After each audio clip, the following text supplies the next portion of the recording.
আমার কলিজার টুকরা ওই হাবিব কত স্বপ্ন নিয়া ময়দানে আওয়াজ, কিন্তু অকাতরে চলে গেল। কেউ ভাবেও নাই সন্তানটারে নাকি হাতের মধ্যে নিয়ে বলেছিল, আমি যদি মরে যাই আমার সন্তানটাকে দেখে শুনে রাখিও। আজও কলিজা ভরে দোয়া করেছি, এমন একটা মোনাজাত নাই যেখানে আমি যুবকের জন্য কলিজা ভরে দোয়া করি না। ও আল্লাহ, আর যেন আমার এই জমিনের মধ্যে ওসমান হাদির মতো কারো প্রাণ ঝরে না যায়। কুদরতের ছায়া দিয়া আমার কলিজা প্রত্যেকটা যুবকের জীবনকে হেফাজত করিও। ও আল্লাহর বান্দারা, কার পিছনে ঘুরো? যার পিছে ঘুরো এই খারাপ, ওরে মারার জন্য ওই বন্ধুটাই যথেষ্ট। শত্রু তোরে মারবে না, তোরে মারবে তোর এক মিনিটে খানেওয়ালা বন্ধু। ভাগে কম পড়লেই বলবে ওকে মাইনাস করে দাও, জমিন থেকে তাড়ায় দাও, ওকে রাখলে আমার ভাগে কম হয়ে যায়। এই বানা মানুষ মারার জন্য এখন কোন দুশ্মনের দরকার হয় না। আপন মানুষ বন্ধুটা আপন বন্ধুটারে মেরে ফেলে। এরে আল্লাহর বান্দা, ভালো করে বুঝো, আজকে তুমি এখানে আছো, আল্লাহ বারবার বলে আমি আল্লাহ তোকে বলি না তুই চাকরি ব্যবসা ছেড়ে দিয়ে শুধু আমাকে দেখ না। না, আমি আল্লাহ ইবাদতের বাউন্ডারির মধ্যে পুরো দুনিয়াটারে আটকায় দিছি। ব্যবসা করো ইবাদত, চাকরি করো ইবাদত, ডাক্তারি করো ইবাদত, ইঞ্জিনিয়ার হও ইবাদতের লাইনে চলো, আল্লাহর মহব্বত নিয়ে চলো। ও আল্লাহর বান্দারা, আজকে তুমি সুস্থ বয়ান শুনতেছো, আগামীকাল এই টাইমে আল্লাহ না করুন হতে পারে তুমি হসপিটালের রোগী হয়ে যাবে। তুমি গিয়া মোবাইল চালায় গুনাহ করে করে ঘুমায় যাবা। 10টা 11টায় তোমার আম্মু এসে ডাকবে, বাবা ও। আল্লাহ না করুন বুঝাবার জন্য বলি, হঠাৎ মা শরীর স্পর্শ করে দেখবে বরফের মতো ঠান্ডা। মা একটা চিৎকার দিয়া বলবে আমার বাবা দুনিয়াতে জিন্দা নেই। মাথাটা গরম হয়ে যাবে, আমাকে এখন কে আম্মু বলে ডাক দিবে, বাবায় টেলিফোন করবে, তোমার তো চক্ষু বন্ধ, রুহুটা চলে গেছে। বাবায় বলবে ইমাম সাহেব কোথায় যান, আমার সন্তান মরে গেছে, জানাজা না দিয়া যাবেন না। বাবা কাঁদবে আর বলবে, এক দলকে বলবে যাও বাঁশ বাগানে কবর খনন করো, আর এক দলকে বলবে কান্না করে আমার ঘরের পেছনে মশারি টানায় দেও, গরম পানি গোসল করার জন্য রেডি করো। তোমার আমার হাতের মোবাইলটা আর একজনে নিয়ে বলবে এ মোবাইল তো আমার, এখন আমার হাতের ঘড়িটা নিয়ে আর একজনে হাতে দিয়া বলবে ঘড়ির মালিক আমি। আমার গায়ের গেঞ্জিটা বেলেট দিয়ে কেটে কেটে মা বাবাই রেখে ফেলবে। এরপরে গোসল করাইয়া সাদা কাপড় পরাইয়া জানাজার ময়দানে যখন নিবে, জানালা দিয়া মা ডাকবে আমার বাবা কি কই না, আমারে আর আম্মু বলে ডাকবে না, কই তোমরা নাও। বলে জানাজার ময়দানে বলে শেষবারের মতো চেহারাটা দেখাও, আমার বাবার একটু দেখিয়ে নি, একটা নজর দেখবো। জানাজা পড়ায় কবরে নিয়ে যাবে, ওই কবরে পাড়ায়া মাটি দিয়া সব যখন বিদায় হয়ে যাবে, কেউ নাই। আজ আমার ডানে বামের সামনে পেছনে কত বন্ধু কত ভক্তের অভাব নাই। আমি মরে গেলে কবরে রেখে সব যখন বিদায় হবে, আরে অন্ধকার রুমে আমি ঘুমাইতে পারি না, কোন অনেক ভয় লাগে, অথচ মাটির ঘরে আমি একা কেমনে থাকবো রে বাবা। ওই কবরের সম্বল যদি ইবাদত না নিয়ে কবরে যাও, আরে আমার আল্লাহর পক্ষ থেকে ফেরেশতা 3টা প্রশ্ন করবে, রবের পরিচয় দাও, ধর্মের পরিচয় দাও, রাহমাতুল লিল আলামিনের পরিচয় দাও। এই 3টা প্রশ্নের জবাব যারা দিতে পারবে তাদের কবর হবে রাউযাতুম মির রিয়াজিল জান্নাহ। আর যারা প্রশ্নের জবাব দিতে পারবে না, আল্লাহর পক্ষ থেকে অর্ডার হয়ে যাবে, ও ফেরেশতা এই নাফরমানকে আমি দুনিয়াতে কম নিয়ামত দেই নাই, আমি আল্লাহ কোনোদিন বাধাও দেই নাই। আমি আল্লাহ অনেক ছাড় দিয়েছি, নামাজ পড়ে নাই, রোজা রাখে নাই, আমি আল্লাহ একবারও রাগ করি নাই, খানা বন্ধ করি নাই, বাতাস বন্ধ করি নাই, বরং আমি আল্লাহ পাক মোহাব্বতের নজরে বারবার ডেকেছিলাম। সে নামাজও পড়ে নাই, আলেমদের বয়ানও শুনে নাই, তওবাও করে নাই। আজকে আর কোন সুযোগ দেওয়া যাবে না। রহমতের নবী বলেন আল্লাহর পক্ষ থেকে অর্ডার হয়ে যাবে। আল্লাহ বলবেন জাহান্নামের আগুন কবর ভরে দাও। এক পর্যায়ে আল্লাহর কুদরতি আওয়াজ, আল্লাহ বলবে কবরের মাটি দুই পার্শ্ব থেকে গুনাহগার বেনামাজিরে জোরে জোরে চাপ দাও। কবরের মাটি এত জোরে চাপ দিবে পাঁজরের হাড় চুরমার হয়ে যাবে। আম্মা জান আয়েশা রাদিয়াল্লাহু আনহা বলেন আমি দেখি রহমতের নবী আমার রুমের মধ্যে বসে বসে গুনগুন করে কান্না করেন। ইয়া রাসূলুল্লাহ আপনি কাঁদেন কেন? বলে আয়েশা আমার উম্মতের কথা মনে পড়েছে, হাসরের মাঠে কি উপায় হবে। ওয়ানাশহাদু আন্না সাইয়্যিদানা ওয়া সানাদানা ওয়া হাবিবানা ওয়া হাবিবা রাব্বিনা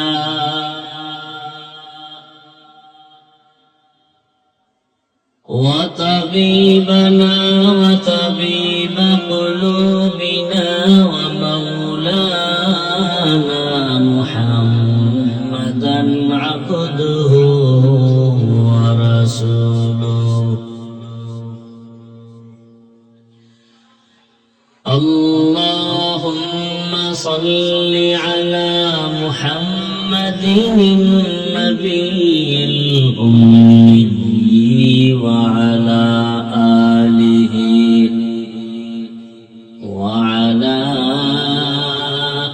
آله وسلم تسليما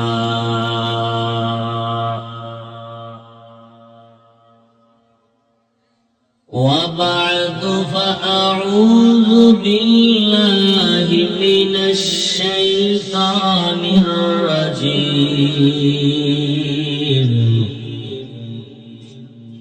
بسم الله الرحمن الرحيم وما خلقت الجن والإنس إلا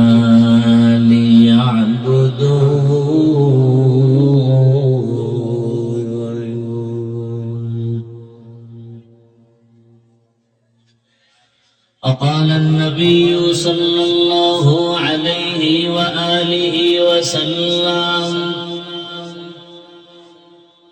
لا طاعة لمخلوق في معصية الخالق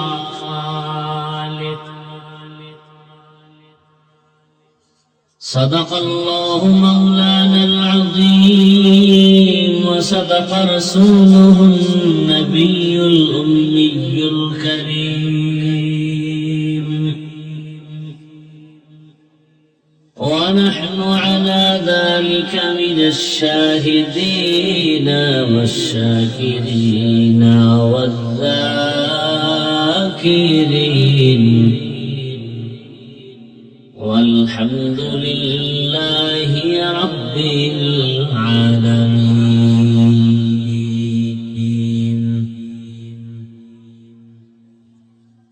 سبحانك لا علم لنا إلا ما علمتنا إنك أنت العليم الحكيم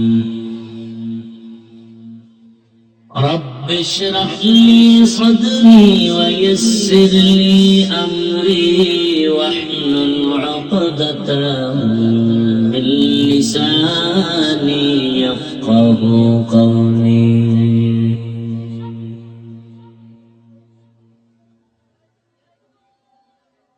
मोमिन जो फिदा नक्श कफे पाए नबी हो मोमिन जो फिदा नक्श कफे पाए नबी हो ज़ीर कदम आज भी आलम का खजीना हो ज़ीर कदम आज भी आलम का खजीना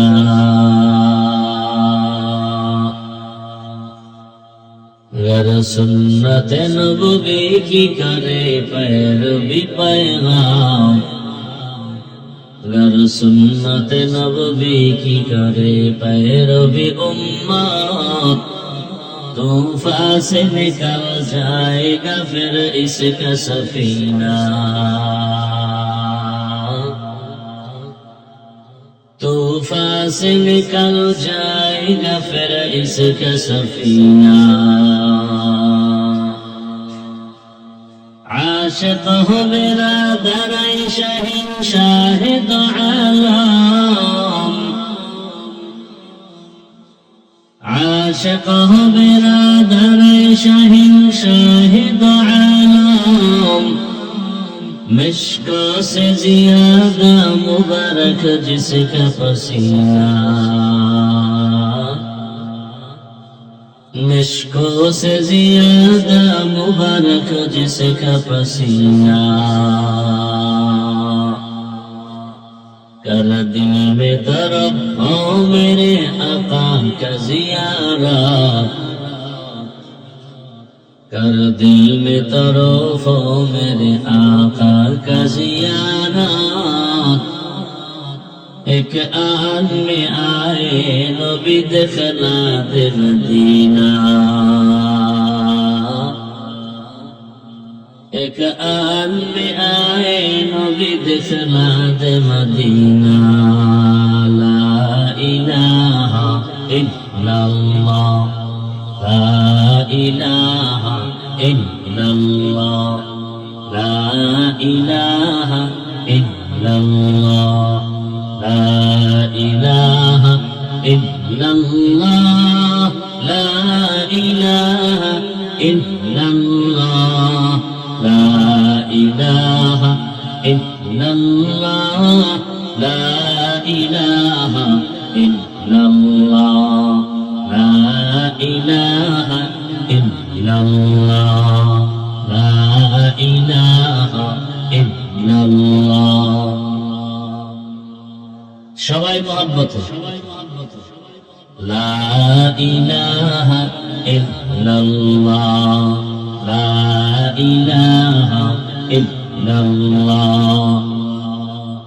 সাউন্ড স্পষ্ট হয় না কিন্তু লা ইলাহা ইল্লাল্লাহ লা ইলাহা ইল্লাল্লাহ লা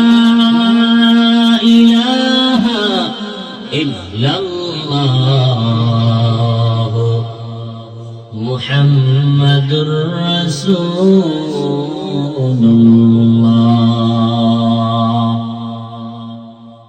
আল্লাহ পাকে মাহফিল কবুল করেন আয়োজনকারী সহযোগিতাকারীদেরকে আল্লাহ কবুল করেন বিশেষ করে আপনাদের এই এলাকার গৌরব রত্ন বাংলাদেশের উল্লেখযোগ্য উলামায়ে কেরামদের সাথে যার কলিজার সম্পর্ক যার অবদান যার অক্লান্ত পরিশ্রম এবং দিল ভাঙ্গা হাড় ভাঙ্গা মেহনতে আজকের এই বেহেশতের বাগান আজকের এখানে অনেকজন হাফেজে কোরআনের মাথায় পাগড়ি প্রদান করা হলো দোয়া করি আল্লাহ হাফেজে কোরআনদেরকে কবুল করেন আল্লাহ মাদ্রাসাকে কবুল করেন এই সুন্দর বাগানকে আল্লাহ কিয়ামত পর্যন্ত কবুল করেন যার অক্লান্ত পরিশ্রম আর মহব্বতে উলামায়ে কেরাম আসেন আপনারাও আসেন ডান বাম তাকান না সেই হাজী সাহেব আপনাদের পরিচিত ব্যক্তি জনাব আলহাজ আব্দুস সালাম ফকির সাহেব আল্লাহ পাক তার হায়াতে ইজ্জতে রিজিকে বেশি বেশি বরকত বাড়ায়েন সুস্থতার নিয়ামত দান করেন মৃত্যু পর্যন্ত যেন দ্বীনের খেদমত করে যেতে পারেন, সে তৌফিক আমার আল্লাহ তাকে দান করেন। সমস্ত পেরেশানি আর মুসিবত থেকে আল্লাহ কুদরতের দ্বারা হেফাজত করেন। আমি যে আয়াত পড়েছি, হাদিস পড়েছি, তরজমাটা বলি, তারপরে কিছু ব্যাখ্যা। তৌফিক দিবেন কে? আল্লাহ। আল্লাহ তাআলা বলেন,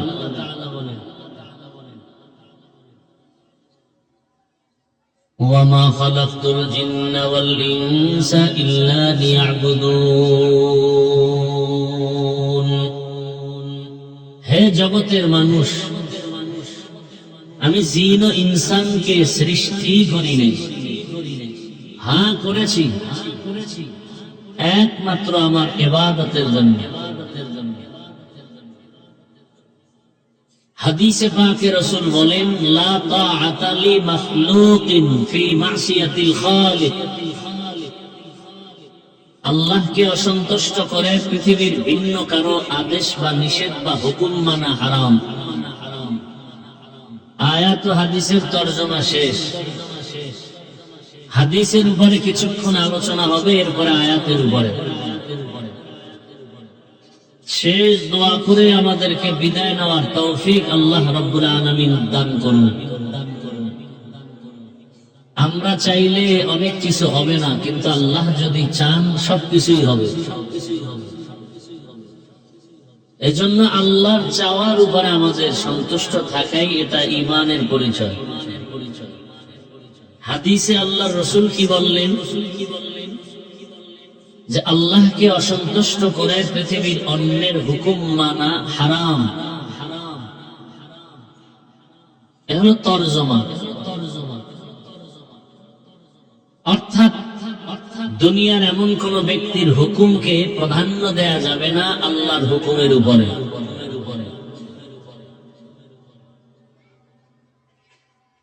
যেমন ধরে নেন, আমরা পর্দা করি না, কিন্তু পর্দা করলে আল্লাহ বেজার হবেন, ভিন্ন দিকে আমার আত্মীয় স্বজন বেজার হবে। আমরা অনেকেই আল্লাহ বেজার হলো কিনা এই চিন্তা নাই, আত্মীয় যেন বেজার না হয় সেই ক্ষেত্রে পর্দা লঙ্ঘন করে চলবে। বড় কঠিন হালাত। আল্লাহ রাব্বুল আলামিনের হুকুমকে অমান্য করে ভিন্ন ব্যক্তির হুকুমের গোলাম যদি কেউ হয়ে যায়, তার দুনিয়াও বরবাদ, আখিরাতও বরবাদ।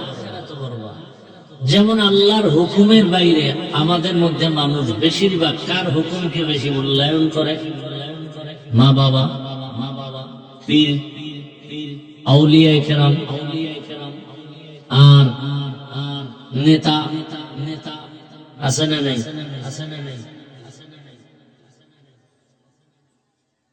তরজমার ব্যাখ্যা কি হবে? যে আল্লাহকে অসন্তুষ্ট করে কোন মা বাবার কথাও মানা যাবে, পীরের কথাও মানা যাবে, নেতার কথা মানা যাবে।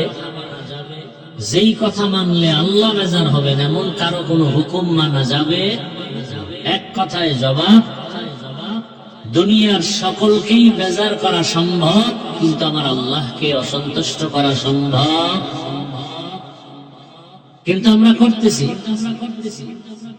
করতেছি পদে পদে আমরা আল্লাহকে অসন্তুষ্ট করে চলতেছি, চিন্তাও করি না। এখন প্রশ্ন হলো, আল্লাহকে বেজার করা যাবে না, তার কারণ কি? আর দুনিয়ার সকলকে বেজার করা যাবে, তার বা কারণ? বলে দুনিয়া আজ আছে, একদিন থাকবে, আর এই দুনিয়াতে যা আছে তাও থাকবে না। অতএব যিনি সবসময় আছেন তাকেই কাছে রাখা দরকার। আর যে আজ আছে কাউ থাকবে না, তার উপরে নির্ভর হওয়ার কোন যৌক্তিকতা নেই। এ হলো একদিক। আর একদিক হলো, দুনিয়াতে আমাকে, আমি যে যাদেরকে বেজার করব, আল্লাহকে বেজার করব না। কারণ কি? দুনিয়াওয়ালারা আমাকে কিছু দেয় না, দেওয়ার কথা বলে, আবার যাও দেয় তাও খোটা দেয়। এবং যতটুকু দেয় পেছনে স্বার্থ। দুনিয়াতে খুঁজে বের করলাম স্বাভাবিক হতো মা বাবার অন্তরে স্বার্থ নাই। আমার দেশ বাংলাদেশে তাকায় দেখলাম সেই স্বার্থের কারণে অনেক মা অনেক বাবা সন্তানকে হত্যা করে। এক খবর আপনাদের নাই? এমনকি এক বাবা তার মেয়েকে হোটেলের মধ্যে নিয়ে বলে আজকের রাতের জন্য তুমি স্ত্রীর মতো।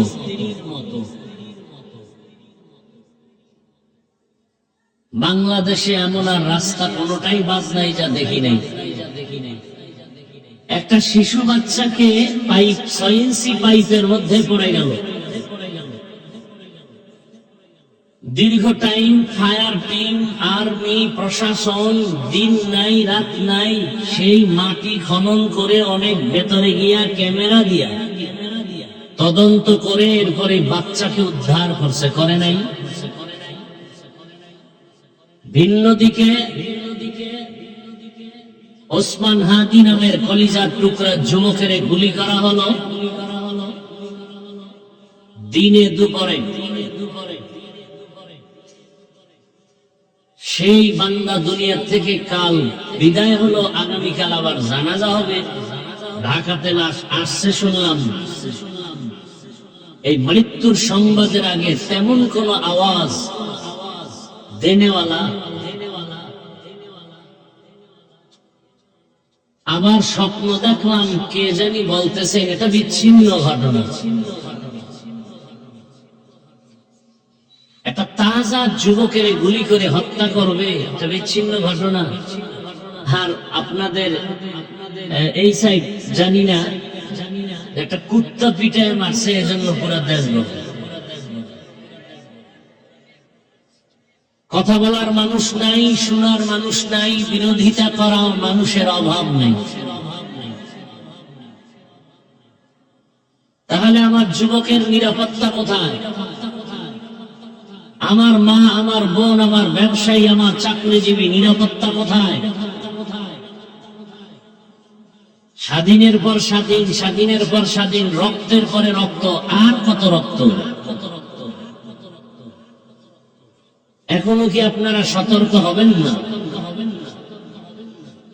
এখনো আপনারা ভোটের আগের রাত্রে টাকা খাওয়ার জন্য অপেক্ষায় তসবিহ গুনতেছেন। একটা মুরগি যদি আপনারা আজগরা বাজার থেকে কিনতে যান 500-1000 লাগে কিনা? একটা খাসি কিনতে 20,000 লাগে না? একটা গরু কিনতে 1 লাখ লাগে। ওদের থেকে আপনারা বনি আদম আশরাফুল মখলুকের দাম নাই। কথা বলেন? অথচ বাংলাদেশের হালাত, ভোটের আগের রাত্রে 500 টাকা দিয়ে মানুষ কিনে মানুষ। আমি বলবো এরা মানুষ না, এরা মানুষ রূপী পশুর থেকেও খারাপ। টাকায় বিক্রি হয় পশু, কোনো মানুষ বিক্রি হতে পারে না। যাদের ওই রাতের ভোর রাতের টাকা খাইতে মনে চায়, বাথরুমে গিয়ে 10 গ্রাম পায়খানা খাইও। আর সিরাজগঞ্জ জেলা শহরে গিয়ে হালাল সাবান দিয়ে কুলি করিও, তাহলে গন্ধ থাকবে না। কিন্তু হারাম টাকা খাইলে জাহান্নামের আগুন ছাড়া পবিত্রতা অর্জন হবে না। বলে গেলাম ঈমানের মহাব্বতে আমিও জান্নাতে যেতে চাই, আপনাদেরকেও জান্নাতে নেওয়ার চিন্তায় পরামর্শ দিতে আসি। কাউকে দূরে সরাতে আসি নাই, আক্রমণ করতে আসি নাই, গালি দিতে আসি নাই, সবাইকে আপন বানাতে আসছি। আমরা একসাথে যেন আল্লাহ জান্নাতে যেতে পারি। আমি কোন দল, কোন ব্যক্তির গোলাম হয়ে বয়ানে আসি নাই। আমি সব কথা বলবো আমার আল্লাহ, আমার রসুল, আমার কোরআন, আমার হাদিস, আমার ইসলামকে ঠিক রেখে। ভিন্ন সব বিষয় আমি ছাড় দিব, চুপ থাকবো, কিন্তু আমার আল্লাহ, আমার ইসলাম, আমার কোরআন, আমার হাদিস, আমার রসুলের বিষয় উল্টা পাল্টা কোনো আওয়াজ হলে সেখানে কোনো ছাড় দেওয়া হবে না। মৃত্যু তো হবেই, গরুও মরে, কুকুরও মরে, আমি মানুষ, আমার মরণটা তো ভিন্ন ভাবে হতে হবে। আল্লাহ হেদায়েতের দৌলত আমাদেরকে দান করেন। আমরা এখানে সব মানুষ, গোটা দুনিয়ার হিন্দু, বৌদ্ধ, খ্রিস্টান সব মানুষ, ইহুদিরা মানুষ, কিন্তু ওই মানুষ জান্নাতি মানুষ না। এই মানুষগুলোকে জান্নাতি মানুষ বানাতে হলে জান্নাতি মানুষ গড়ার ফ্যাক্টরি, ওই ফ্যাক্টরিতে যেতে হবে। জান্নাতি মানুষ গড়ার ফ্যাক্টরি কোরআনের মাহফিল, মাদ্রাসা, মসজিদ, উলামায়ে কেরামের ফ্যাক্টরি। তো দুনিয়ার সবাইকে বেজার করা যাবে, আল্লাহকে বেজার করা, মা বাবাকে বেজার করব কেন? বলে মা বাবাও দেখি স্বার্থের টানে আর ছেলেকে ভালোবাসে না, সন্তানও স্বার্থের আঘাতে মা বাবাকে হত্যা করে। তাহলে বোঝা গেল দুনিয়াতে স্বার্থ ছাড়া আর কেউ। আমার আল্লাহর কি স্বার্থ আছে? বরং আমার মা আমাকে যতটুকু দয়া করেছেন, বাবা করেছেন, ভাই করেছেন, আমার আল্লাহ যে দয়া করেছেন এর হাজার হাজার হাজার কোটি ভাগের এক ভাগও দয়া দুনিয়ার কেউ করে। আবার আল্লাহ দয়া করে কোনো খোটাও দেন নাই। আল্লাহর দয়ার দরজা অল টাইম খোলা, দুনিয়াওয়ালাদের দয়ার দরজা একটু খুলে বাকি টাইম বন্ধ। দিব দিব বলে আবার দেয় না, যাও দেয় খোটা দিয়া ঝাল মিটায় দেয়। আছে না নাই? আল্লাহর কোন স্বার্থ আছে? আল্লাহ কত দয়ার মালিক। আল্লাহ বলেন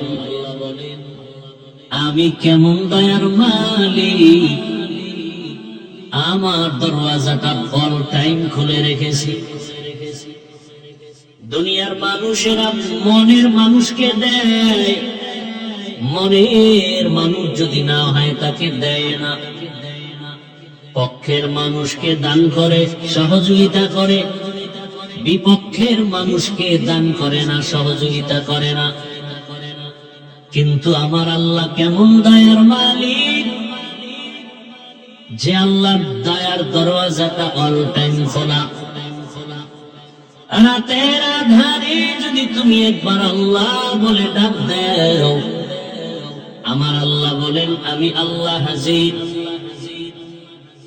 দিনের বেলা ডাকো আল্লাহ হাজির। জঙ্গলের মাঝে গিয়ে যদি ডাক দাও আল্লাহ, সেখানেও আমার আল্লাহ হাজির। সমুদ্রের মাঝখানে গিয়ে যদি ডাক, সেখানেও হাজির। আল্লাহ বলেন আমার কাছে বেঈমানেরা চাইলেও দেই, মুমিনেরা চাইলেও দেই, নারীরা চাইলেও দেই, পুরুষেরাও চাইলে দেই। আবার একদল মানুষ আছে ওরা চাওয়ার মতো ভাষা বুঝে না, কথা বলার জবান নাই। আমি আল্লাহ ওদের অন্তরের হালাত জানি, চাওয়ার আগে সব আমি দিয়ে দেই। চাওয়ার আগে যিনি সব আশা পূরণ করেন তিনি হলেন আমার রব। এমন একজন দয়ার মালিক আর কেউ নাই। দুনিয়ার মানুষের কিছু নেওয়ার পরে যদি প্রশংসা না করি, বদনাম করি, আর দিবে না। কিন্তু আল্লাহ বলেন আমি কেমন দয়ার মালিক, তাকে দেখ আমার দেয়া পানি, আমার দেয়া বাতাস, আমার দেয়া সূর্যের আলো, চাঁদের আলো, আমার দেয়া জমিনের ফসল, গাছের ফল, নদীর মাছ, সব যারা মন মতো খাইয়া আমার হুকুমের বিরোধিতা করো, নামাজ নাই, রোজা নাই, তেলাওয়াত নাই, পর্দা নাই, হালাল হারামের ভেদাভেদ নাই, আমি যদি স্বার্থপর হইতাম একটা নাফরমানকেও ঘুমের মধ্যে মেরে ফেলতাম। আল্লাহ মারছেন? আল্লাহ মারেন নাই। আল্লাহ মারবেন দূরের কথা, বড় আমার আল্লাহ প্রতিদিন বারবার বান্দাকে ডাকেন হাইয়া আলাস সালাহ, হাইয়া আলাল ফালাহ। বারবার ডাকেন আসো আমার দরওয়াজায় হাজিরা দিয়া যাও। ফজরে ডাক দেওয়া হলো, তোকে পাওয়া যায় নাই, আবার জোহরে ডাক দেওয়া হলো, বেজার হই না, আবার ডাক দেওয়াইলাম মুয়াজ্জিনকে দিয়ে আসো নাই। আমি আল্লাহ রাগ না করিয়া আবার আসরে ডাক দেওয়াইলাম, আবার তোমাকে মুয়াজ্জিন আসরে ডাক দেয় আসো, আসরেও আসো নাই। আমি আল্লাহ রাগ করি নাই, আবার ডাকা হলো মাগরিবে আসো, তুমি মাগরিবে আসো নাই। আমি রাগ করি নাই, আমি আল্লাহ দয়ার দরজা দিয়া আবার এশার নামাজে ডাক দেওয়াইলাম, এশার নামাজেও তুমি নাই। আমি বেজার না, বরং আমি আল্লাহ এখন নিজে এতটা দয়াময়। এখন আমি আল্লাহ 5 বার ডাকাইছি মানুষ দিয়া, নবী রাসূল দিয়া, এখন আমি আল্লাহ নিজে তোমাকে ডাকার জন্য আসতেছি। আল্লাহ আসতেছেন ডাকার জন্য। এমন একটা টাইমে আল্লাহ ডাক দিবেন যেই টাইমে মাও ঘুমায়, বাবাও ঘুমায়, নদীর মাছগুলো ঘুমায় শান্ত, গাছের পাখিরা পর্যন্ত ঘুমায়, জমিনটাও নীরব, আসমান নীরব, কোনো আওয়াজ নাই। অতি গভীর হয় রজনী যখন নীরবে প্রভুর নাম জপিও তখন, প্রভুর করুণা যদি পাইবারে চাও, গভীর রাতে উঠে প্রভুর গুণগান গাও। আল্লাহ আসছেন আমাদের ডাকার জন্য, ফেরেশতাকে ডাকার জন্য আল্লাহ কোথাও যান না, আল্লাহ পাক জিনদের ডাকার জন্য কোথাও যান না। আল্লাহ মানুষকে ডাকার জন্য প্রথম আসমানে আসেন। কোন সময় আসেন জানেননি কেউ? কথা বলেন না কেন? কখন? রাতের শেষ, যেই সময়ে কোনো আওয়াজ নাই, আল্লাহ দয়া করে ডাকেন আর বলেন আলা মিন মুস্তাগফিরিন ফাগফির লাহু, কে আছো গুনাহ করে ফেলেছো, আমি আল্লাহ ক্ষমার দরজা খুলে ডাকতেছি আসো। তুমি জীবন ভর 60-70 বছর কত গুনাহ করেছো, হাতের গুনাহ, চোখের গুনাহ, জবানের গুনাহ, অন্তরের গুনাহ। আমি আল্লাহ তোমার উপরে বেজার না, বরং আমি ডাক দিলাম, তুমি যদি আমার ডাকে সাড়া দিয়া সিজদায় পড়ে যাও, চোখের পানি ছেড়ে একটা ডাক দিয়া বলো ইয়া রব্বি গফিরলি, ও আমার রব আমাকে মাফ করে দাও, ইয়া রব্বি গফিরলি, ইয়া রব্বি গফিরলি। গুনাহ করেছো 70 বছর, 1 সেকেন্ডে জীবনের সব গুনাহ মাফ করে দিব। আতিনা বি দারে দুনিয়া না হাসান, আতিনা বি দারে আকাবা না হাসান, ইয়া গিয়াসাল মুস্তাগীসিন ইহদিনা লিত্তিখারা بالعلوم والغنى، ہر گھڑی دینے کو تو تیار ہے، جو نہ مانگے اس سے تو بیزار ہے۔ اے اللہ غلام، আমি আল্লাহ গভীর রাতে আসছি, তাও কিন্তু একদিন না, জীবনে তোমার সামনে যতটা রাত আসবে আমি আল্লাহ প্রতি রাত তোমাকে ডাকার জন্য আসি। এটা ক্ষমতার কিছু না, বরং মহব্বতের কারণে।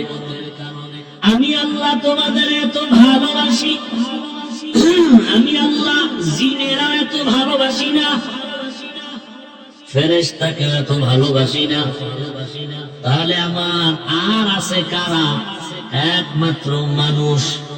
আমার তো আলাদা ছেলে নাই, মেয়ে নাই, স্ত্রী নাই, পরিবার নাই। খ্রিস্টানদের মধ্যে কেউ বলে আল্লাহর যেহেতু কেউ নাই, তবে মারিয়াম আল্লাহর স্ত্রী। আবার খ্রিস্টানদের মধ্য থেকে কেউ বলে ঈসা নবীর মা মারিয়াম আছে, কিন্তু ঈসা নবীর বাবা নাই। তাহলে ঈসা নবীর বাবা আল্লাহ কে? ঈসা নবীর বাবা আল্লাহ, মারিয়াম তার স্ত্রী। আবার একদল পায় না, যেহেতু বাবা নাই ঈসা নবী যারও সন্তান। আরো জোরে বলেন। অথচ আল্লাহ বলেন লাম ইয়ালিদ ওয়া লাম ইউলাদ, আমি কাউকে জন্ম দেই না, কারো থেকেও জন্ম নেই না। লাম ইয়ালিদ লাম ইউলাদ উলাইকাস, লাম ইয়ালিদ লাম ইউলাদ উলাইকাস, ওয়ালিদ মাউলুদেরা ও খালিকাস। ইব্রাহিম আলাইহিস সালাম মেহমান ছাড়া খানা খায় না, আর আপনারা মেহমান দেখলে ইস্তেগফার করেন, আপনি দিক দিয়ে ভেগে চলে যান। আম্মাজানদেরও কিছু কিছু এরকম অভ্যাস, মেহমান পছন্দ করে না। অথচ রহমতের নবী বলেন মেহমান তোমার ঘরের দরওয়াজায় যদি যায় তোমার জীবনও ধন্য। মেহমান তোমার জীবনের ভাগ্যের একটা চাল দানা খায় না, বরং মেহমান তার নিজের রিজিকটাই সেখানে খায়। মেহমান আসলে রিজিকে বরকত হয়, রুজিতে বরকত হয়। ইব্রাহিম আলাইহিস সালাম মেহমান ছাড়া কখনো খানা খান না। আজকে অপেক্ষায় আছেন খানা খাবেন, কিন্তু মেহমান পাওয়া যায় না। নির্দিষ্ট না, জানি রাস্তায় পায়ের ধৈর্য নিয়ে খাওয়া দেয়, আসো এক দস্তরখানে খানা খাই। রাসূলের সুন্নাত, মক্কা মদিনায় যাবেন এখনো সেই রাসূলের আদর্শ। কোটিপতি মক্কার টাকাওয়ালা মালিক যেই দস্তরখানে খায়, তাদের কাজের লোকেরাও একই দস্তরখানে খায়। এ হলো রাসূলের আদর্শ। রহমতের নবী গরিব বলে কাউকে তাড়ায় দেন না, কারণ আল্লাহর গোলাম। তুমি কাকে তাড়াইয়া দিতেছ? আমার মাওলা তো তাড়ায় দেয় না, তুমি কেন দাও? ইব্রাহিম আলাইহিস সালাম আজকে মেহমান পায় না, হঠাৎ এক মুশরিক আমার আল্লাহর বিরুদ্ধে আচরণ করেওয়ালা রাস্তা দিয়ে হেঁটে যায়। কাশো ভাইজান আমার ঘরে একসাথে খানা খাও। খানা খাওয়ার প্লেটের কাছে নিয়ে যখন শূন্য জানতে পারলো এটা আমার জাতি ভাই মুসলমান না, খানার প্লেট থেকে তখন উঠাইয়া দিছে, যাও আমি বিধর্মীকে নিয়ে এক দস্তরখানে খাবো না। ওই মুশরিক আল্লাহর গোলাম মনে কষ্ট পায় যখন বিদায় হয়, সাথে সাথে জিবরাইল আমিনের আগমন হয়ে গেল। ওহী নাযিল হয়ে গেছে, ইব্রাহিম মাত্র একটা বেলা খানার জন্য তোমার দরজা আসে নাই, চলন্ত পথে তুমি নিয়ে আসছো। এই বান্দাটাকে তুমি তোমার ধর্মের না বলে তুমি তাড়ায় দিয়েছো, খানা দাও নাই, পেটের ক্ষুধা নিবারণ করো নাই। ও ইব্রাহিম, এই বান্দার বয়স কত জানো? জীবনে দুনিয়াতে আসা থেকে আজ পর্যন্ত তোমার রবের খানা দিয়েছে। আরে বিরোধিতা তো তোমার করে না, বিরোধিতা তো করে আমার। সেজদাটা তো আমাকে দেয় না, কপালের সেজদা তো আমার জন্য খাস। ওই সেজদা দেয় আগুনের সামনে গিয়া, তাহলে আমার কষ্ট লাগবে তো বেশি, অথচ তুমি মাত্র এক বেলার খানা দাও নাই। আর এই দীর্ঘ বছর আমার এই গোলামটাকে আমি এক বেলা খানা বন্ধ করি নাই, কারণ আমি রব, আমার মায়া বেশি, তুমি ওরে বানাও নাই, আদর করে বানাইছি আমি। আমার বানানো বান্দার পরে আমার এত দয়া, আমার এত মায়া, আমি চাই না আমার বানানো বান্দাগুলো জাহান্নামের আগুনে যাবে। এক সেকেন্ডে জাহান্নামের গরম সহ্য করতে পারবে না। আমি আল্লাহ চাই না আমার কোন গোলাম জাহান্নামে যাবে। এ কারণে যারা বেলাইনে দৌড়ায়, আমি নবী পাঠাইয়া যুগে যুগে সতর্ক করিয়েছি, জাহান্নামের পথে যাইও না রে যুবক। এক সেকেন্ডে জাহান্নামের আযাব গরম সহ্য করতে পারবে না রে বাবা। সব নবী রাসূলই দাওয়াতই দিলেন জাহান্নাম থেকে বাঁচো, আমার রাসূলই দাওয়াত দিলেন যে জাহান্নাম থেকে বাঁচো। এবার তাদের খলিফা, তাদের প্রতিনিধি, তাদের ওয়ারাসা, দুনিয়াতে বর্তমানে উলামায়ে কেরামের একই আওয়াজ, যদিও আওয়াজের টন ভিন্ন ভিন্ন, আমার কণ্ঠের আওয়াজ একরকম, আবার তাবলীগীদের আওয়াজ ভিন্ন রকম, ফর্মুলা এক একটা আলাদা, কিন্তু উদ্দেশ্য কেন আলাদা না। আমার পেটের ভেতরে ব্যথা, ডাক্তার দেখাবো, গেলাম সিরাজগঞ্জ বাজারে, কথার কথা, ওখানে তো হোমিওপ্যাথিক ডাক্তারও বসে আছে। যদি বলি আমার পেটের রোগ নিরাময় করেন, সে দিবে আমাকে লিকুইড পানি, বলবে 10টা ঝাঁকি দিয়ে তুমি 2 ফোঁটা করে খাও। ওই পেটের রোগের জন্য আমি ঘুরিয়ে যদি এমবিবিএস ডাক্তারের কাছে যাই, ওই ডাক্তার বলবে ইনজেকশন দাও, সিরাপ নাও, ট্যাবলেট ক্যাপসুল নাও। আবার কোন কবিরাজের কাছে গেলে বলবে তুমি তাবিজ নাও।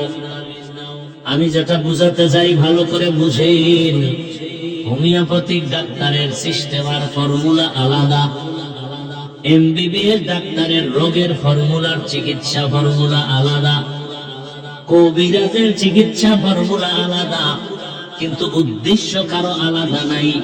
হোমিওপ্যাথিক ডাক্তারও চায় পেট ব্যথা ভালো হয়ে যাক, এমবিবিএস ডাক্তারও চায় পেট ব্যথা ভালো হয়ে যাক, কবিরাজও চায় পেট ব্যথা ভালো হয়ে যাক। ভাইরা আমার, ভালো করে বুঝো, ঈমানের লাইনে আমাদের কলমের মধ্যে রোগ আর গুনাহের মায়না, এই রোগের চিকিৎসার জন্য একমাত্র উলামায়ে কেরাম ডাক্তার। বলে কেমন ডাক্তার? বলে ফর্মুলা এক এক রকম, এক একজনের। তাবলীগীদের ফর্মুলা ভিন্ন, পীর সাহেব যারা মানুষের কলবের চিকিৎসা করে তাদের ফর্মুলা আর এক রকম, বক্তাদের ফর্মুলা, মাদ্রাসাওয়ালাদের ফর্মুলা আর এক রকম। ভিন্ন ভিন্ন ভিন্ন ভিন্ন ফর্মুলা হলেও কোনো টেনশন নাই, সবার উদ্দেশ্য এক, মানুষ যেন গুনাহ ছেড়ে আল্লাহওয়ালা হয়ে যায়। তুকু যা সুন্নতি আহমদ কো যা, বা মুহাম্মদ কে মুআদ্দিন সবক তোরা, মান আহাব্বা সুন্নতি কওলে রাসূল, মজদায়ে কা নামাইরাম কুল কবুল। আমার আল্লাহ তাআলা বলেন, আমি চাই না কেউ জাহান্নামে যাবে, কারণ এক সেকেন্ডের গরম সহ্য করতে পারো না, সেই পাওয়ার নাই, কারণ আমি তোরে বানাইছি দুর্বল করে। ওয়াখুলিকাল ইনসানু যায়ীফা, মানুষের মতো দুর্বল কোন প্রাণী আমি সৃষ্টি করি নাই, মানুষ এতটাই দুর্বল, একটা মশার কাছে দুর্বল, একটা পিপিলিকার কাছেও আমরা দুর্বল, কিন্তু মর্যাদা দুর্বল না, মর্যাদা বাড়ায় দিচ্ছেন সবার উপরে। দুনিয়াতে যত প্রাণী আছে সবার থেকে মানুষের মর্যাদা বেশি। ওয়ালাকাদ কাররামনা বানি আদম ওয়া হামালনাহুম ফিল বাররি ওয়াল বাহরি ওয়া রাযাকনাহুম মিনাত তাইয়্যিবাত ওয়া ফাদ্দালনাহুম আলা কাসীরিন মিম্মান খালাকনা তাফদীলা। বনি আদম বড় দামি। কেন? এমন মেধা বেশি মিথ্যা কথা। বনি আদম বড় দামি কেন? বলে এরা খেতে পারে বেশি, বলে মিথ্যা কথা। বনি আদম বড় দামি বলে কেন? এদের শক্তি বেশি, বলে মিথ্যা কথা। দুনিয়াতে সব শক্তিওয়ালাদের থেকে মানুষের শক্তি দুর্বল। দুনিয়ার সব মেধা সম্পন্ন প্রাণী থেকে মানুষের মেধা দুর্বল। দুনিয়াতে খানেওয়ালা প্রাণী থেকে মানুষের খানার অবস্থা বড় দুর্বল। এই মহাসমুদ্রে বড় বড় নীল তিমি আছে, এক একটা নীল তিমির প্রতিদিনের খাদ্য তালিকা 1000 কেজি চিংড়ি মাছ। কে খাওয়ায়? কে খাওয়ায়? ভাইরা আমার, জমিনের মধ্যে একটা বড় পাহাড়,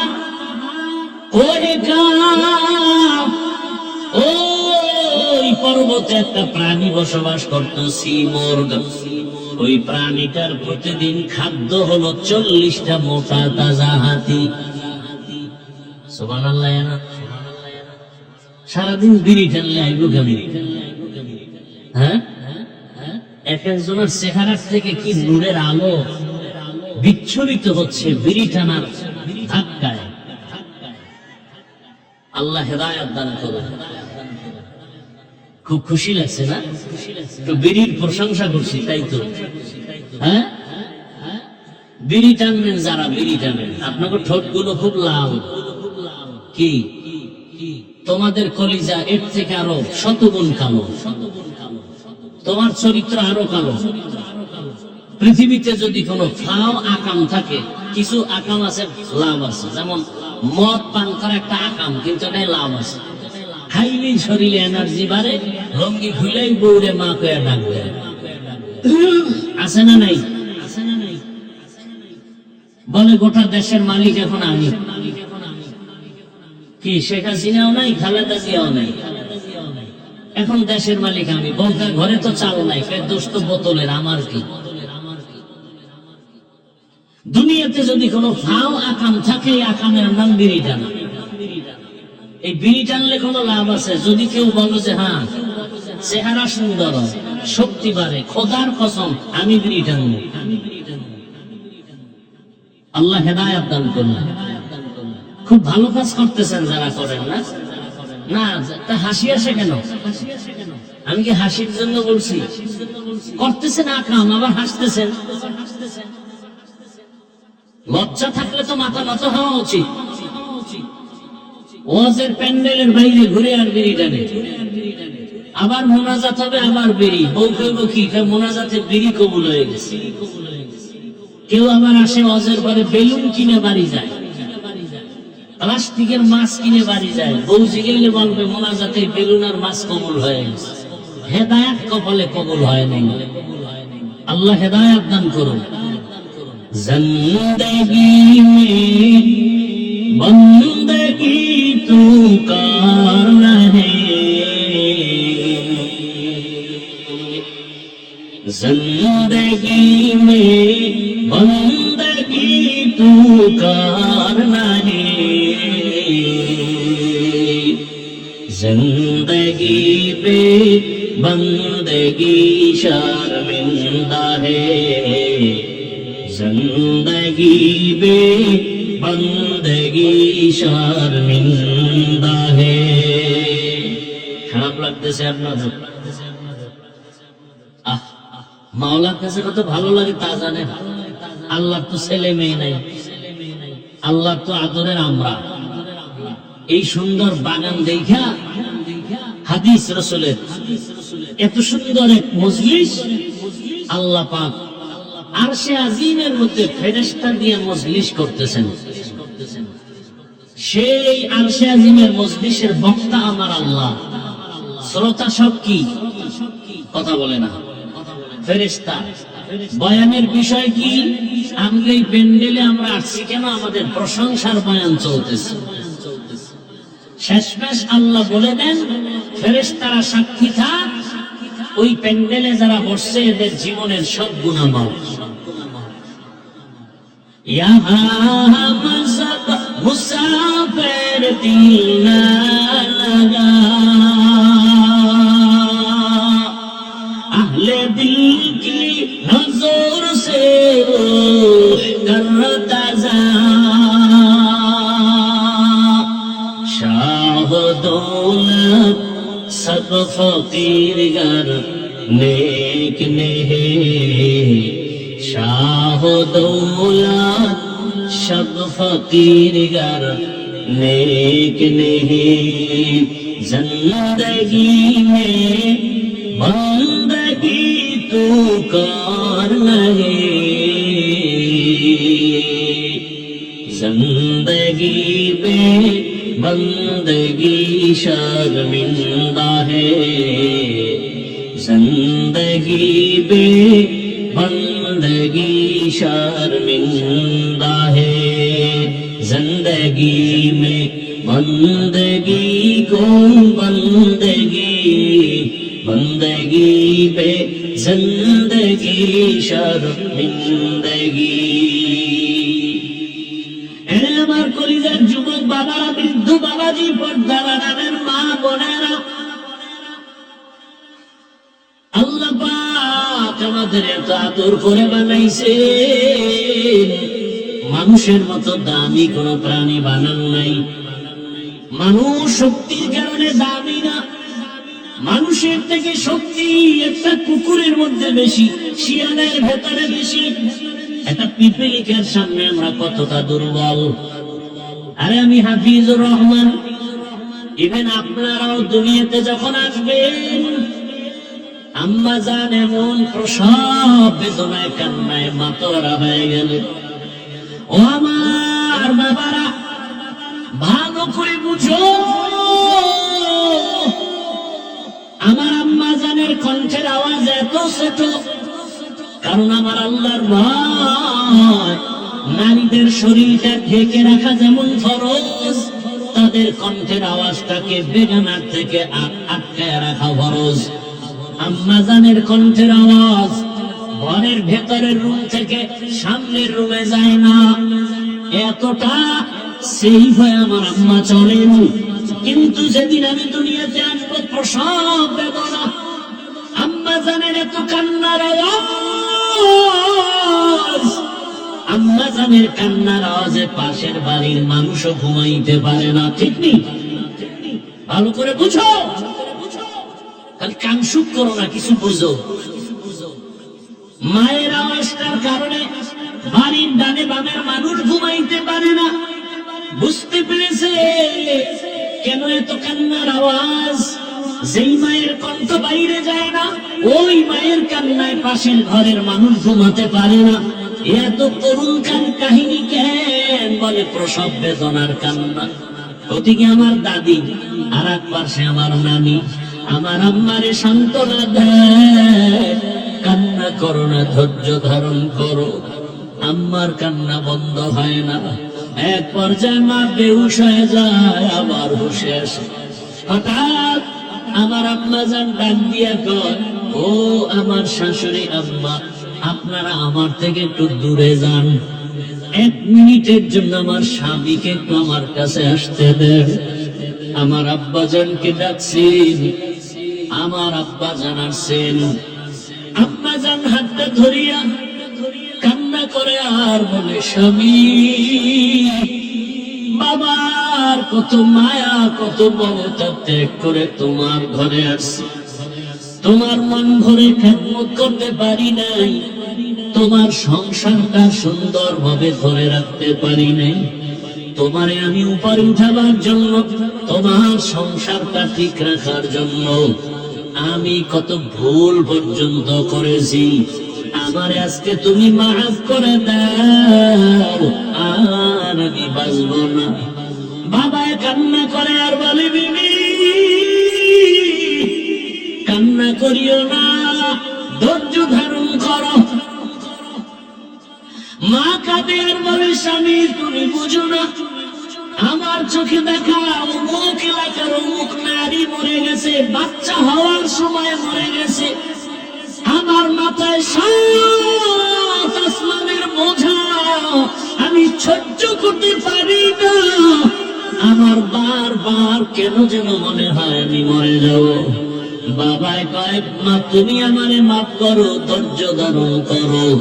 দৌড়াইয়া গিয়া ওযু বানাইয়া সিজদায় পড়ে কাঁদে আর বলে, হে মালিক তুমি আমার স্ত্রীকে হেফাজত করো। আয় আল্লাহ, প্রসব বেদনা তুমি আসান করে দাও। ও সন্তানেরা জানো না, এই কারণেই তো আমার রহমতের নবী বাবা মায়ের ক্ষেত্রে মায়ের কথাটা 3 বার নিয়ে আসেন। মায়ের কত কষ্ট রে বাবা, এত কষ্ট ঋণ চামড়া খুলে যদি জুতা বানায় দাও, কোনদিন তার ঋণ আদায় হবে না। এমন কষ্ট মা করেছেন। ও আল্লাহর বান্দারা, আমরা এতটা দুর্বল, অথচ একটা বকরি ছাগলের বাচ্চা যখন আসে, ডানে বামে কোনো সহযোগিতাকারী আসেনি, কেউ নাই। বাচ্চা দুনিয়াতে আইসা নিজে নিজে 4 পায়ে বাচ্চা দাঁড়ায় গেছে। মায়ের দুধ কোথায় খুঁজা খুঁজা বের করছে। মায়ের দুধের ওলানটা শক্ত, কোনো ঔষধ আনার প্রয়োজন মনে করে নাই। মাথার কপালের অগ্রভাগ দিয়া ওলানের উপরে জোরে জোরে ধাক্কা দিয়েছে, তো ওলানটা নরম হয়েছে। জিহ্বা নাড়া লাগানো মাত্র দুধ বাচ্চার পেটে চলে আসছে। আর আমরা কত দুর্বল, দুনিয়াতে আসা মাত্র মা চক্ষু বন্ধ বেহুশ। আমার দাদি আর নানিকা তাকায় দেখ ফুটন্ত গোলাপ। মায়ের এত কষ্ট, মাত্র একটা নজর আমার চেহারা দিয়ে দেওয়া মাত্র মায়ের কলিজার সব কষ্ট পানি হয়ে গেছে। জীবনের মূল কষ্ট মায়ের প্রসব বেদনা।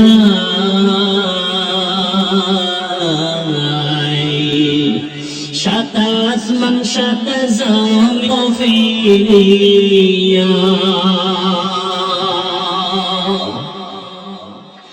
আমি যখন ছিলাম আমার মায়ের উদরে,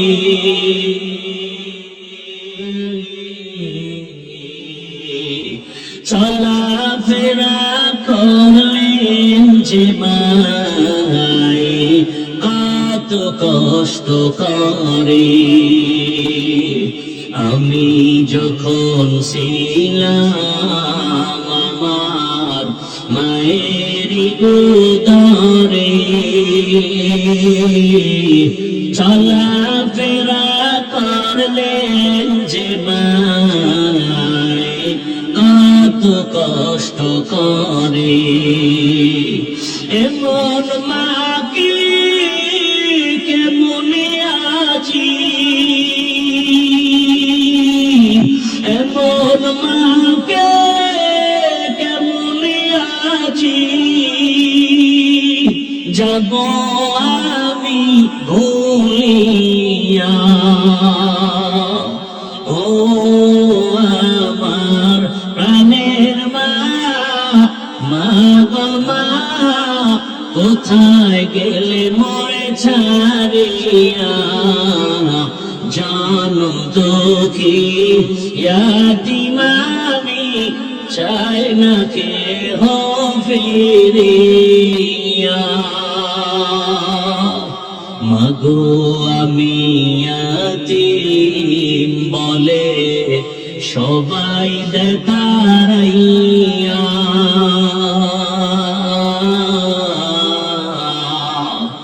দুঃখের সাথে দিন কাটাই মা, পেটে ক্ষুধা নিয়া। মাগো আমি ইয়াতীম বলে সবাই দেয় তাড়াইয়া, দুঃখের সাথে দিন কাটাই মা, পেটে ক্ষুধা নিয়া। ঘুমের মাঝে মাকে দেখে, ঘুমের মাঝে মাকে দেখে কেন্দে দেই বুক ভাসাইয়া। ও আমার প্রাণের মা, মা গো মা, কোথায় গেলে মোরে ছাড়িয়া। জনম দুঃখী ইয়াতীম আমি, চাই না কেহ ফিরিয়া। খিদমতে মা দর পে দর কুন সব হো শাম, খিদমতে মা দর পে দর কুন সব হো শাম। তাকে বাসি দর তো আলম নেক নাম। কি এদের হেদায়েত হয়ে গেছে? কপাল ফোরারা হেদায়েত হয়ে গেছে না বিড়ি জানতে যাও? আল্লাহ হেদায়েত দান করুন। আর জোরে বলেন, এনে আমার কলিজার যুবক, আজকে এই বছর তুমি বয়ান শুনতেছো, আগামী বছর বয়ান হবে, তুমি থাকবা কিনা জানা নাই। আমার কলিজার টুকরা ওই হাবিব কত স্বপ্ন নিয়া ময়দানে আওয়াজ, কিন্তু অকাতরে চলে গেল। কেউ ভাবেও নাই সন্তানটারে নাকি হাতের মধ্যে নিয়ে বলেছিল, আমি যদি মরে যাই আমার সন্তানটাকে দেখে শুনে রাখিও। আজও কলিজা ভরে দোয়া করেছি, এমন একটা মোনাজাত নাই যেখানে আমি যুবকের জন্য কলিজা ভরে দোয়া করি না। ও আল্লাহ, আর যেন আমার এই জমিনের মধ্যে ওসমান হাদির মতো কারো প্রাণ ঝরে না যায়। কুদরতের ছায়া দিয়া আমার কলিজা প্রত্যেকটা যুবকের জীবনকে হেফাজত করিও। এরে আমার কলিজার বাবারা, আমার আল্লাহকে বেজার করা যাবে না কেন? সেই প্রশ্নের জবাবে আমি এতক্ষণ হাদিসের আলোচনায় আছি। আমার আল্লাহ কেমন দয়ার মালিক, সারা জীবন বয়ান করলে শেষ করা যাবে না। ওরে তুমি ঘুমাইতেছো রাতের বেলা, আল্লাহ যদি সজাগ করে না দেয় কেমনে সজাগ হইবা? আমার আল্লাহ সজাগ করে দিতেছে। আমার কত মা কান্দে, রাতের ঘুমের মধ্যে সন্তান চিরবিদায় হয়ে গেছে। ও আমার যুবক, এত কষ্ট করে এত দৌড়ান দৌড়াই, না খানা না ঘুম না শান্তি, পায়ে ধরে ধরে বলি বাবা তুমি স্কুলে পড়ো, কলেজে পড়ো, চাকরি করো, ব্যবসা করো, আমি কলিজা ভরে দোয়া করি। আমি একথা একবারও বলি নাই স্কুল বন্ধ করে মাদ্রাসায় যাও, তাবলীগে যাও, পীরের কাছে যাও, না হয় জাহান্নামে যাবে। বাংলাদেশে আমি যুবকদের খুব ওজন দিয়ে বলি, যুবক তুমি স্কুল ছাড়বা না, কলেজ ছাড়বা না। আমার দেশে মাওলানা মুফতি মুহাদ্দিসের অভাব নাই আলহামদুলিল্লাহ, তবে কলিজায় দুঃখ, আমার দেশে আদর্শবান ডাক্তারের অভাব, আদর্শ ইঞ্জিনিয়ারের অভাব, আদর্শবান ওসি ডিসি এসপির অভাব। আর যদি আমার দেশের সব থানা জেলার ওসি ডিসি এসপি 5 ওয়াক্ত নামাজি হয়ে যেত, কোন সুদখোরের অনুমতি নিয়ে ওয়াজের ময়দান সাজাতে হতো না। ঠিক কিনা বলো?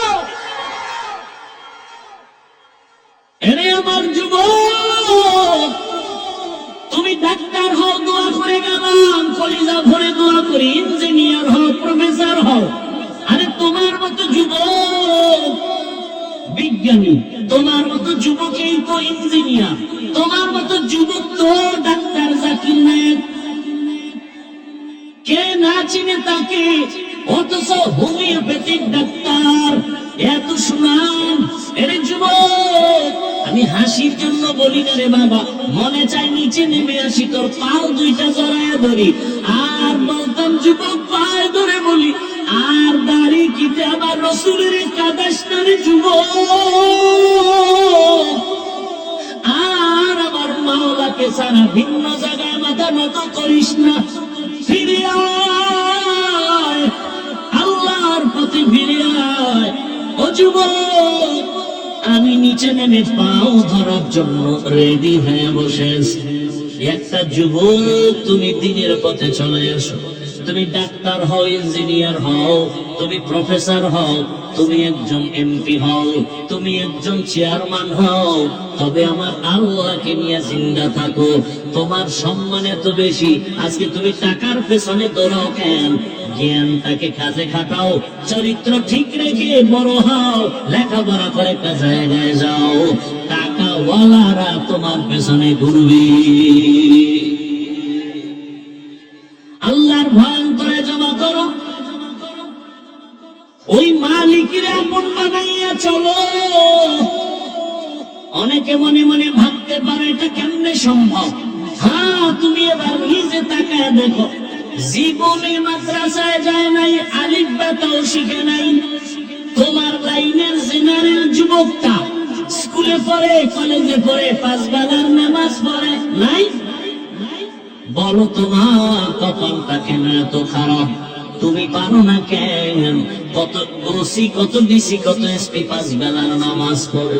তোমার লাইনের যুবক র্যাব, আর্মি, পুলিশ, বিডিআর চাকরি করে নামাজ ছাড়ে না, নদীর মধ্যে কাজ মাছ ধরে, নামাজ বাদ দেয় না। বলো তুমি কেন পারো না? রাস্তায় গাড়ি চালায় কত যুবক নামাজ ছাড়ে না, বলো তুমি কেন নামাজ পড়ো না? আমার মন বলে তোমার কপালটা পুড়িয়ে গেছে, তাড়াতাড়ি তওবা করে নাও। কয়দিন আর বাঁচবা? মরণ যদি হয়ে যায়, খালি হাতে কবরে যেতে হবে। ও যুবক রে, ঘুমের মধ্যে লাশ, যুবকের লাশ। ওই যে কয়েক মাস আগে আমি বাইতুল্লাহর সামনে জিয়ারতে ছিলাম, হঠাৎ খবর শুনতেছি এক আল্লাহর বান্দা বিদেশে টাকা পয়সা কামাই করে আসছে, বাংলাদেশে পরিবার নিয়ে কিছুদিন আনন্দ করে আবার চলে যাবেন। এয়ারপোর্টে নামলো, পরিবারের লোকেরা গাড়ি নিয়ে আসছে, গাড়ির মধ্যে উঠছে, কত দিনের আনন্দ। যাইতে যাইতে যাইতে যাইতে বাড়ির কিনারে যাওয়া মাত্র একটু দূরের থেকে গাড়িটা পানির মধ্যে পড়ে গেছে। ওই আল্লাহর বান্দা যুবক নিজের কাঁধে স্ত্রীকে টেনে টেনে নামাইছে। সন্তানটা বাচ্চা সন্তান, একটা শিশু বাচ্চা, বাবাকে যখন একটু ডাক দেয়, কলিজাটা শান্ত হয়ে যায়, প্রাণটা ভরে যায়। ওই সন্তানটা পর্যন্ত মরে গেল। সাংবাদিক জিজ্ঞাসা করতে গিয়া এই পরিমাণ কান্না করেছে, আর বলে মানুষ গরিব থাকলেও তো ছেলে মেয়ে নিয়ে এক জায়গায় থাকার একটা আনন্দ আছে। আমি কপাল পরা সে আনন্দ পেলাম না, টাকার জন্য বিধান গেলাম। সেখান থেকে আজ আমি টাকা স্বর্ণের অলংকার নিয়ে আসি আমার বিবির জন্য, আমার সন্তানের জন্য। আজ আমার কপাল কেন এত খারাপ? বাড়ির দরজায় আসা মাত্রই কাছাকাছি গাড়িটা পড়ে আমার চোখের সামনে, আমার কলিজা বাবাটা মরিয়া গেল, আমার হাতের সামনে স্ত্রী মরিয়া গেল। আমি এখন কোন ঘরে যাব? ঘরের বাতি দেনেওয়ালা নাই, আমাকে বাবা বলে ডাক দিয়া সান্ত্বনা দেওয়ার বাচ্চাটাও নাই।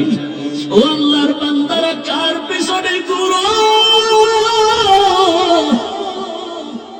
যার পিছে ঘুরো লেই খারাপ, তোরে মারার জন্য ওই বন্ধুটাই যথেষ্ট।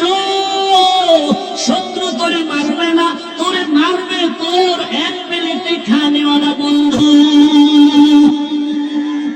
ভাগে কম পড়লেই বলবে ওকে মাইনাস করে দাও, জমিন থেকে তারা দাও, ওকে রাখলে আমার ভাগে কম হয়ে যায়। এই বানা মানুষ মারার জন্য এখন কোনো দুশ্মনের দরকার হয় না। আপন মানুষ বন্ধুটা আপন বন্ধুটারে মেরে ফেলে। এরে আল্লাহর বান্দা, ভালো করে বুঝো, আজকে তুমি এখানে আছো, আল্লাহ বারবার বলে আমি আল্লাহ তোকে বলি না তুই চাকরি ব্যবসা ছেড়ে দিয়া শুধু আমাকে ডাক না, আমি আল্লাহ ইবাদতের বাউন্ডারির মধ্যে পুরো দুনিয়াটারে আটকায় দিছি। ব্যবসা করো ইবাদত, চাকরি করো ইবাদত, ডাক্তারি করো ইবাদত, ইঞ্জিনিয়ার হও ইবাদতের লাইনে চলো, আল্লাহর মহব্বত নিয়ে চলো। ও আল্লাহর বান্দারা, আজকে তুমি সুস্থ বয়ান শুনতেছো, আগামীকাল এই টাইমে আল্লাহ না করুন হতে পারে তুমি হসপিটালে রোগী হয়ে যাবে। তুমি গিয়া মোবাইল চালায় গুনাহ করে করে ঘুমায় যাবা। 10টা 11টায় তোমার আম্মু এসে ডাকবে, বাবা ও, আল্লাহ না করুন বুঝাবার জন্য বলি, হঠাৎ মা শরীর স্পর্শ করে দেখবে বরফের মতো ঠান্ডা। মা একটা চিৎকার দিয়ে বলবে আমার বাবা দুনিয়াতে জিন্দা নেই। মাথাটা গরম হয়ে যাবে, আমাকে এখন কি আম্মু বলে ডাক দিবে, বাবায় টেলিফোন করবে, তোমার তো চক্ষু বন্ধ, রুহুটা চলে গেছে। বাবায় বলবে ইমাম সাহেব কোথায় যান, আমার সন্তান মরে গেছে, জানাজা না দিয়া যাবেন না। বাবা কাঁদবে আর বলবে, এক দলকে বলবে যাও বাগ বাগানে কবর খনন করো,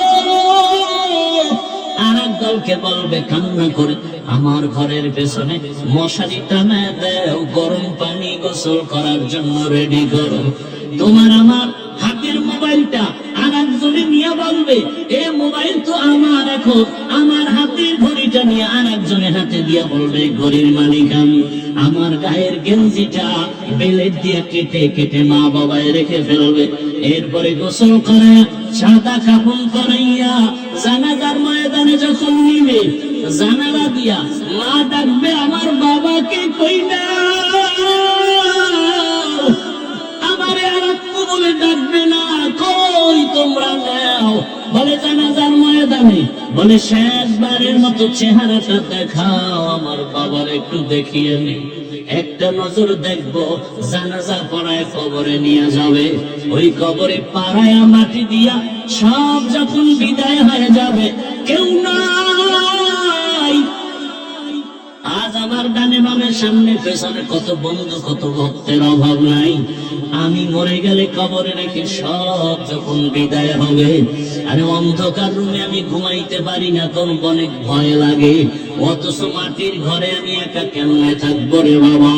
ওই কবরের সম্বল যদি ইবাদত না নিয়ে কবরে যাও, আরে আমার আল্লাহর পক্ষ থেকে ফেরেশতা 3টা প্রশ্ন করবে, রবের পরিচয় দাও, ধর্মের পরিচয় দাও, রহমাতুল লিল আলামিনের পরিচয় দাও।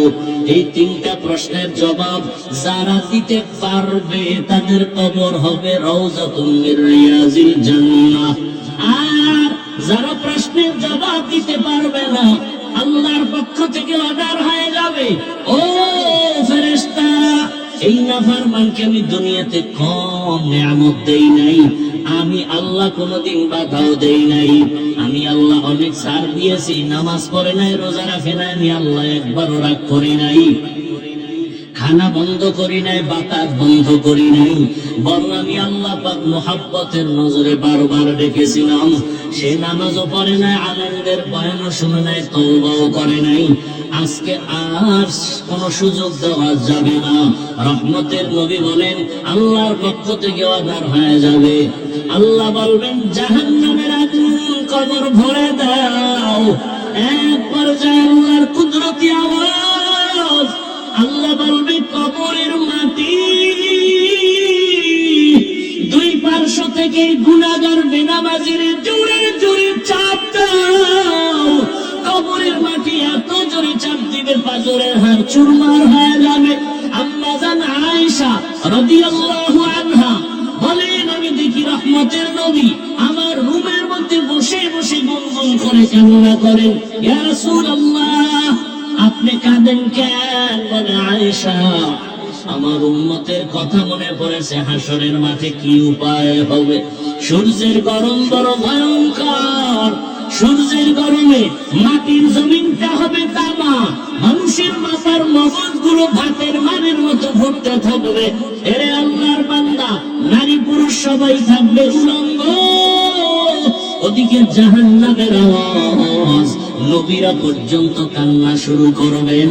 ও আমার যুবক বাবারা, ও পর্দার আড়ালের মা বোনেরা, ও বৃদ্ধ বাবাজি, আল্লাহর কোরআন থেকে বলছি, রাসূলের হাদিস থেকে বললাম, রে বাবা, যদি তোমার অন্তর বলে কোরআন সত্য, গুনাহ নিয়ে কবরে গেলে, হাসরে গেলে তোমার আযাব ভুগতে হবে, তাও সত্য।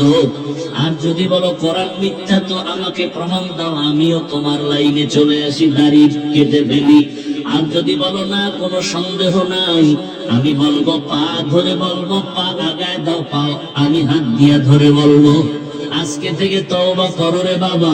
জীবনে তো মোবাইলে রাতে গুনাহ কম করো নাই, জীবনে পার্কে পার্কে কম করো নাই, জীবনে মা বাবার সাথে কত বেয়াদবি করছো সীমানা নাই। এখনো সময় আছে, তওবা করো। ওই মা বাবার সাথে বেয়াদবি করিও না, ওই শিক্ষকের সাথে বেয়াদবি করিও না, উলামায়ে কেরামের সাথে বেয়াদবি করিও না। ওই মা বাবার দোয়া ছাড়াই চেয়ারে বসতে পারি নাই রে বাবা। মা বাবার দোয়া, চোখের পানি ছাড়া এই সম্মানের স্থানে আসতে পারি না রে বাবা। ওই মা বাবার দোয়া, চোখের পানি, আজকে তুমি টাকার মালিক, বাড়ির মালিক, গাড়ির মালিক হয়েছো। আল্লাহর কাছে দোয়া করো, মা বাবা চলিয়ে গেলে তার জন্য দোয়া করো। আর যদি কোনো ভাগ্যবানে কোনো মা বাবা বেঁচে থাকে, সময় পেলে দোয়া নিও। ওই বাবার দোয়া, ওই মায়ের দোয়া জীবনটাকে সফল করে ফেলবে। এখনো যারা গুনাহ ছাড়তে পারো না, তওবা করো। তোমার মতো যুবক যদি স্কুল কলেজে পড়িয়ে নামাজ পড়ে, গাড়ি চালায় নামাজ পড়ে, তুমি পারবা না কেন? আম্মা জানেরা, বোনেরা, আপনাদের মতো কত মা বোন পর্দা করে, নামাজি অভাব নাই, আপনারা কেন পারবেন না? আল্লাহর কাছে মনে মনে তওবা করেন আর বলেন, হে আল্লাহ, জীবনে তো গুনাহ কম করি নাই, আজকে থেকে নামাজ ছাড়বো না, বেপরদায় চলবো না, দাড়ি কাটবো না। মা বাবার দোয়া নিয়ে, শিক্ষকের দোয়া নিয়ে, উলামায়ে কেরামের পরামর্শ নিয়ে, নবীজির সুন্নাত অনুযায়ী জীবনটা চালাবো। তওবা করার মতো যদি অন্তর তৈরি হয়, মুনাফিকি যদি না থাকে, খাঁটি তওবার নিয়তে দুটো হাত আল্লাহকে দেখায়া দাও। আয় আল্লাহ, হাতগুলো কবুল করে নেন। আয় আল্লাহ, তওবা কবুল করে নেন। তওবার উপরে মজবুত হইয়া চলার মতো তৌফিক দান করেন, আমিন। আলহামদুলিল্লাহি রাব্বিল আলামিন, والصلاة والسلام على سيد الأنبياء والمرسلين وعلى آله وأصحابه أجمعين يا أرحم الراحمين يا أرحم الراحمين يا أرحم الراحمين رب ارحمهما كما ربياني صغيرا رب ارحمهما كما ربياني صغيرا हमको तेरे राही तरफ तेरे राह पर चला हमको खुदाया बेगुनाह न गुज़श्त फरमा साअते हुजूर दिल न कर दम ताअते या इलाही मुझसे मुझको दूर कर ताकि देखो मुझ में तुझको एक नज़र अल्लाहुम्मा इन्नका अफ़ूवुन करीम तुहिब्बुल अफ़्वा फ़अफ़ु अन्ना अल्लाहुम्मा इन्ना नस्अलुका रिज़ाका वल जन्नह ونعوذ بك من سخطك والنار اللهم إنا نعوذ بك من البرص والجنون والجذام وسيء الأسقام ربنا لا تزغ قلوبنا بعد إذ هديتنا وهب لنا من لدنك رحمة إنك أنت الوهاب اللهم إنا نسألك علما نافعا ورزقا واسعا وشفاء من كل داء رب العالمين কুদরতের নজর দিয়ে দেখেন আপনার কত গোলাম ওলামায়ে কেরাম এখানে হাজির, কত মুরব্বী হাজী সাহেব, কত ব্যবসায়ী চাকরিজীবীরা হাজির। আয় আল্লাহ আমার কলিজার কত যুবক, কত ছাত্ররা হাজির, পর্দার আড়ালের মা বোনেরা হাত তুলেছে। ও আল্লাহ আমরা গুনার সাগর থেকে এসেছি, আমরা গুনাহ করে জীবনটাকে নাপাক করে ফেলেছি। আমার গুনার খবর আমার মা জানে না, ভাই বোনেরা কেউ জানে না। আল্লাহ আপনি জানার পরেও রাগ করে খানাও বন্ধ করেন নাই, পানিও বন্ধ করেন নাই। আজ তওবার নিয়তে হাত তুলেছি, আর গুনাহ করব না, আর দাড়ি কাটবো না, নামাজ ছাড়বো না, মা বাবার সাথে বেয়াদবি করবো না। শিক্ষকের দোয়া নিয়ে, মুরব্বী উলামায়ে কেরামের পরামর্শ নিয়ে নবীর আদর্শে চলবো। আমাদের তওবা কবুল করে নেন, জীবনের সব গুনাহগুলো মাফ করে দেন, মা বোনদের কবুল করে নেন, সন্তানগুলো নেককার বানিয়ে দেন, সারা দুনিয়াবাসীকে মাফ করে দেন। প্রবাসের জীবনে যারা কষ্টের জিন্দেগি নিয়ে কষ্ট করে রুজির জন্য কবুল করে নেন, রিজিকে বরকত বাড়ায় দেন, পেরেশানি দূর করে দেন। আমার দেশ ইসলামের জন্য কবুল করে নেন, শান্তির দেশ বানায় দেন, জালেমদের জুলুম থেকে হেফাজত করেন, চলার পথে হেফাজত করেন। আয় আল্লাহ যারা ব্যবসা করে, চাকরি করে, কুদরতের দ্বারা বরকত বাড়ায় দেন। আয় আল্লাহ মাদ্রাসা কবুল করে নেন, আয় আল্লাহ মাহফিল কবুল করে নেন, আয় আল্লাহ এলাকায় শান্তি দান করেন, মা বোনদের আবেদা পর্দাওয়ালা বানায় দেন, সন্তানগুলো নেককার বানায় দেন। আয় আল্লাহ আমার কলিজার প্রত্যেক যুবকের দ্বীনের খাদেম বানায় দেন। আয় আল্লাহ উসমান হাদিকে শাহাদাতের মর্যাদা দান করেন। আমার দেশের প্রত্যেকটা যুবক কুদরতের হাতে হেফাজতের ব্যবস্থা করে দেন। আয় আল্লাহ মুরব্বী, ব্যবসায়ী, চাকরিজীবী মা বোনদের নিরাপত্তার ব্যবস্থা করে দেন। আয় আল্লাহ আমাদের জান মাল পরিবার হেফাজত করেন। আয় আল্লাহ মাদ্রাসা মসজিদ গুলো কবুল করে নেন।